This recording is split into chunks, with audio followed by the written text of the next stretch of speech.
Hello. I decided to do my presentation on Robin Williams. My name's Lindsay Walton.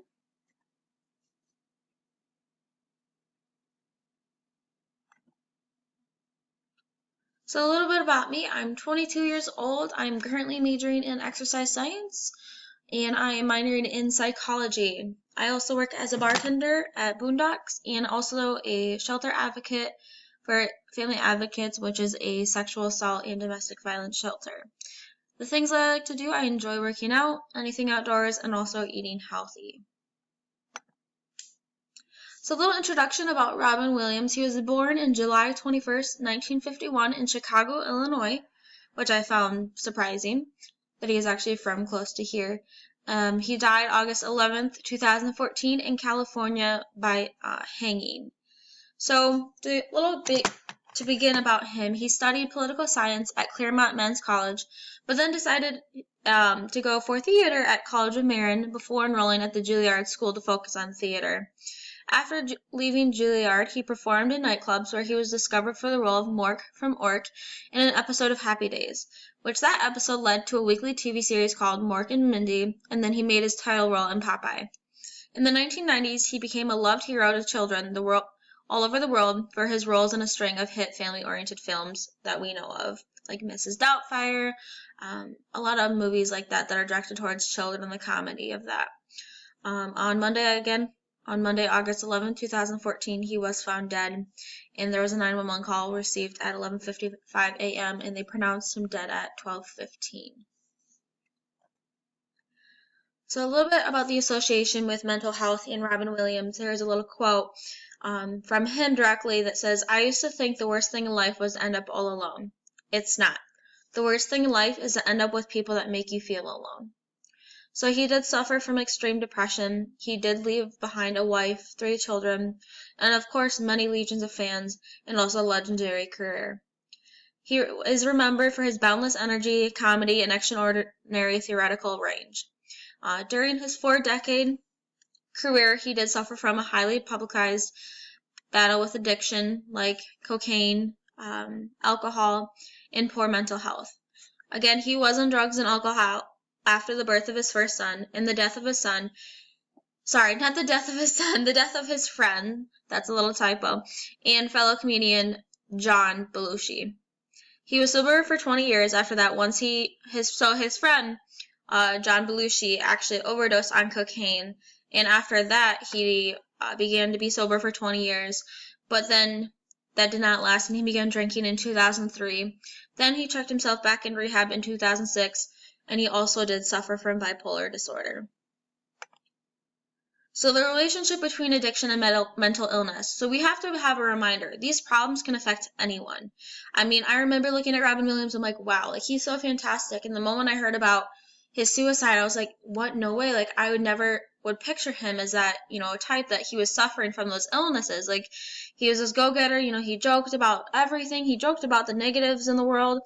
And I honestly didn't think anything of it. So even those that bring us much laughter to such a wide audience like him. 6 out of 10 substance abusers also suffer from some other form of mental illness. Drug and alcohol abuse can trigger symptoms of a mental disorder. Mental illness can make a person want to use drugs or alcohol in an effort to self-medicate, eases anxiety, combat depression, and drown out the trauma that they suffered. Substance abuse caused by overlapping factors such as genetics, brain deficits, and exposure to trauma or stress. Drugs and alcohol can cause an individual with a pre-existing mental illness to experience the onset of symptoms for the first time. Like Robin Williams, millions of Americans suffer from a dual diagnosis. These individuals require specialized type of rehabilitation, providing concurrent treatment for both conditions. Robin Williams' addiction and mental health issues fell into this classification, but he was unable to fully move forward. Some people may also have no idea they're even suffering from a mental disorder and have gone several years without treatment. Too often, people may feel sad without realizing that their sadness requires professional care. An addiction disorder has set in and potentially worsened the problem and causes severe damage to their lives. An addiction has little to do with choice and everything to do with a series of dysfunctional thoughts leading to destructive behavior. Addiction is a chronic disease. Robin Williams' cocaine, alcohol, and mental illness problems were addressed during his time in rehab, but not everyone will take this step. In an interview in 2006, Williams stated, "It's addiction, not caused by anything, it's just there. It waits. It lays in wait for time when you think, it's fine now, I'm okay. Then, the next thing you know, it's not okay." Robin Williams' addiction was a constant struggle for him, and these words have become familiar for far too many. They remind all of us that recovery from addiction and mental illness is a lifelong endeavor. Robin Williams' addiction was a contributing factor to his suicide. Addiction is not only a chronic disease, it's also a progressive one. This means that it only gets worse with time. Worsening factors include health, finances, relationships, career status, and more. The longer addiction and mental disorders are left untreated, the more severe the life consequences. Robin Williams and bipolar disorder and his suicide. So again, bipolar is the mental disorder that is mostly common treated through a combination of psychotherapy and medications. People who limit their treatment or stop taking medications may be at a higher risk for the symptoms associated with bipolar disorder, which is a combination of mania episodes or depression episodes. So mania, really high highs, really low lows. Depression obviously contributes to a lot of suicide thoughts, restless sleep, just having low energy, low self-esteem. Again, there is no cure for bipolar disorder, and it almost feels like even on medication, that's why most people don't want to take medication, is because they feel like they're living in a fog, that they don't even recognize who they are, that they don't even feel like they're the same person as they were. And that's why most people stop taking their medication or don't even go on medication. Suicide is a common symptom of severe clinical depression, and when properly treated, the feelings of suicide often remit as the depression lifts, but even under treatment, sometimes people choose to take their own life. And this is a little video clip of Robin Williams. Maybe if it'll load.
So the impacts that his mental illnesses had on his life. So he was very open about his depression, some forms of mood disorder, with struggles of long-term substance abuse. So like you saw in the video, I mean, he joked about it. He went in a way that he knew that he had these issues. He knew that they were reoccurring and that they weren't going away, that there was no cure for them, but he was dealing with them, and he kind of brought that humor out onto other people as well.